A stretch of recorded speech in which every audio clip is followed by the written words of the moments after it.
Hello guys, so in this video I will be discussing an important topic in the PSM, that is hypertension, which is given under the topic of non-communicable disease in the park. तो होता क्या है, hypertension क्या है, commonest cardiovascular disorder है, one of the major risk factors for cardiovascular mortality which accounts for 20 to 50% of all deaths. तो cardiovascular mortality कितना deaths cause करता है, 20 to 50%. ठीक है, तो हाइपरटेंशन क्या है, मेजर रिस्क फैक्टर है. The higher the BP the higher the risk of both stroke and coronary events. ठीक है, तो क्लासिफिकेशन ऑफ बीपी मेजरमेंट्स, मतलब बीपी के हिसाब से हम इसको क्लासीफाई कैसे करते हैं. तो ऑप्टिमल बीपी कितना होता है, systolic less than 120, diastolic less than 80. Normal कितना होता है, 120 to 129, 80 to 84. हाई नॉर्मल कितना होता है, 130 to 139, 85 to 89, है ना. तो ये तीनों क्या नॉर्मल के रेंज में आएंगे. फिर ग्रेड 1 हाइपरटेंशन क्या होता है, 140 to 159 सिस्टोलिक और 90 to 99 डायस्टोलिक. ग्रेड 2 में 160 to 179 और ये 100 to 109. ग्रेड 3 में क्या होगा, मोर देन इक्वल टू 180, इसमें मोर देन इक्वल टू 110.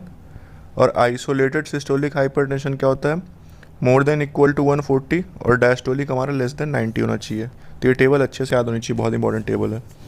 फिर एक और चीज़ क्या याद रखनी है, when the systolic and diastolic BP fall into different categories, है ना. अब ज़रूरी थोड़ी है कि इसका अगर किसी का सिस्टोलिक 130 to 139 है तो डायस्टोलिक 85 to 89 होगा, ज़रूरी नहीं है ना. ये भी हो सकता है 90 to 99 या फिर लेस देन 80 भी हो सकता है.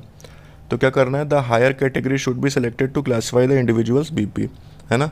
तो जो ज़्यादा होगी वो हम उसको सेलेक्ट करेंगे, है ना. मान लो जैसे सिस्टोलिक वाला अगर ज़्यादा होगा तो हम उसके हिसाब से क्लासीफाई करेंगे. उसके बाद इसमें एक रूल होता है, रूल ऑफ हाफ्स. ठीक है, ये इंपॉर्टेंट है, शॉर्ट नोट पे भी आता है एग्ज़ाम में. ठीक है, तो ये हाइपरटेंशन में देखने को मिलता है. तो जैसे मान लो क्या है, ये पूरी पॉपुलेशन है. ठीक है, ये पूरी पॉपुलेशन है ना. जैसे यहाँ पे दिया हुआ है, ब्लू कलर की लाइन क्या है, इंटायर पॉपुलेशन है. तो उसमें से क्या है, नॉर्मल इंडिविजुअल्स मान लो कितने हो गए, इतने. ठीक है, ये जो इतना ये यहाँ पे नीचे देखते रहना. ठीक है, तो ये हमारे क्या है, नॉर्मल इंडिविजुअल्स हो गए.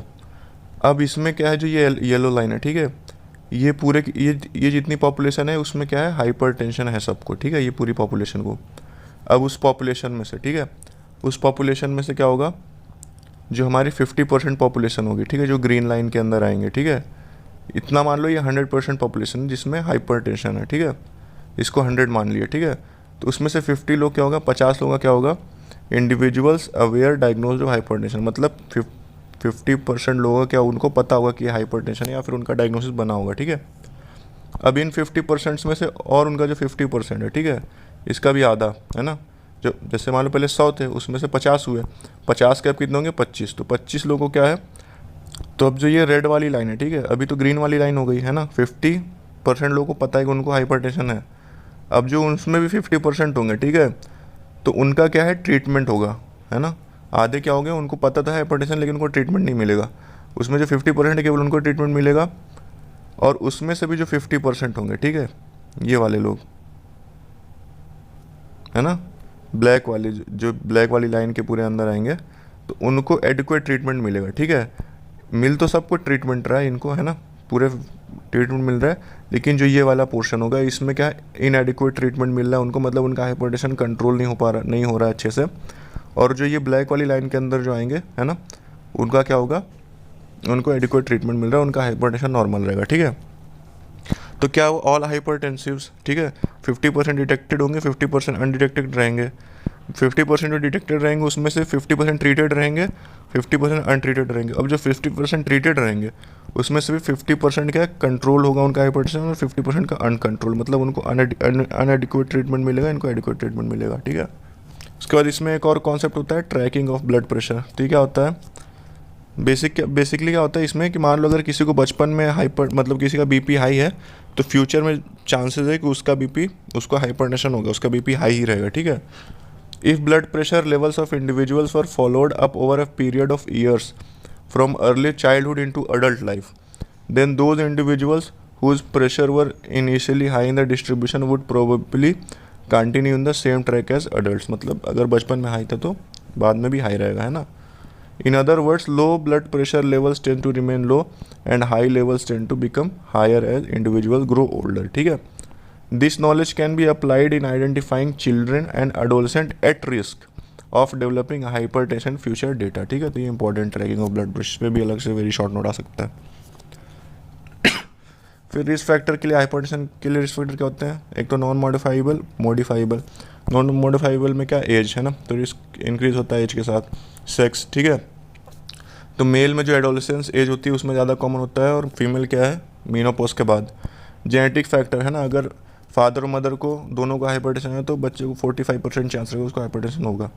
एथनिसिटी है ना, ब्लैक कम्युनिटी में ज़्यादा चांस होते हैं हाइपरटेंशन के.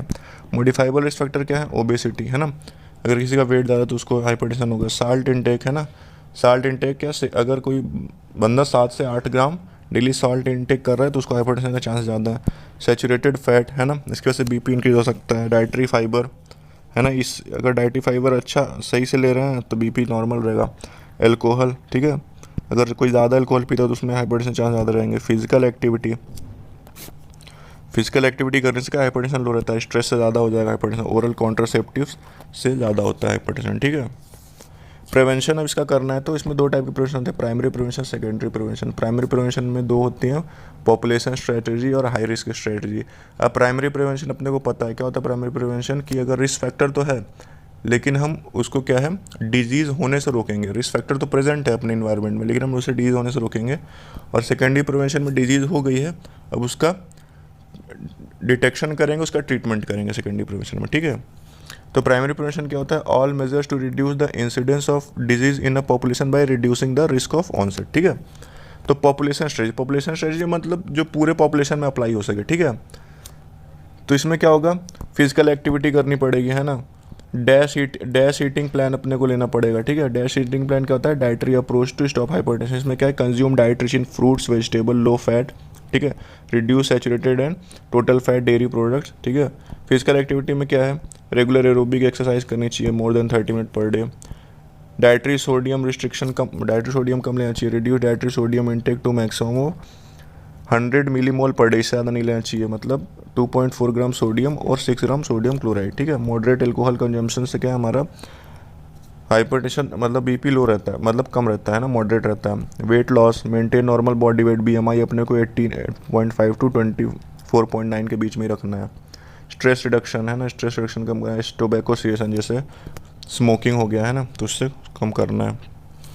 हाई रिस्क स्ट्रेटजी क्या है कि जो हाई रिस्क इंडिविजुअल्स हैं जिनको ज़्यादा रिस्क है ना किसका, हाइपरटेंशन डेवलप करने का, तो उसमें हम हाई रिस्क स्ट्रेटजी अपनाते हैं. उसमें हाई रिस्क ये क्या होगी? पॉपुलेशन स्ट्रेटजी, ये पूरे जनरल पॉपुलेशन के लिए है. ठीक है. ये पूरा हाई रिस्क क्या है? केवल हाई रिस्क लोगों के लिए. तो उसमें clinical method, detection of high risk subject through clinical method, family history और ट्रैकिंग. जो अभी ट्रैकिंग बताया था पहले है ना, किसका बचपन में हाई तो हाई रहेगा, तो tracking of BP from childhood. ठीक है.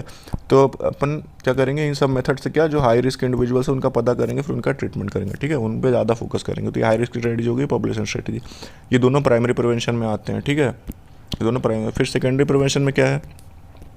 सेकेंडरी प्रिवेंशन में क्या है? Early detection. इसमें क्या हम स्क्रीनिंग करके केस का पता करेंगे, ट्रीटमेंट थ्रू बीटा ब्लॉकर्स है ना, नाइट्रेट्स, कैल्शियम चैनल ब्लॉकर्स है ना, ये सब दे करके अपन उसका ट्रीटमेंट करेंगे. ठीक है. तो अगर एग्जाम में आए तो इतना पूरा लिखना है. ठीक है. इससे क्या फुल मार्क्स मिल जाएंगे और बहुत इंपॉर्टेंट क्वेश्चन है. ठीक है. और कोई MCQ भी जो आएंगे इससे ही आएंगे, इससे बाहर कहीं से नहीं आएगा. और इस पे अलग से शॉर्ट नोट आ सकता है रूल ऑफ हाफ से और ट्रैकिंग ऑफ ब्लड प्रेशर से. ठीक है. So guys, if you like this video please like, subscribe and share.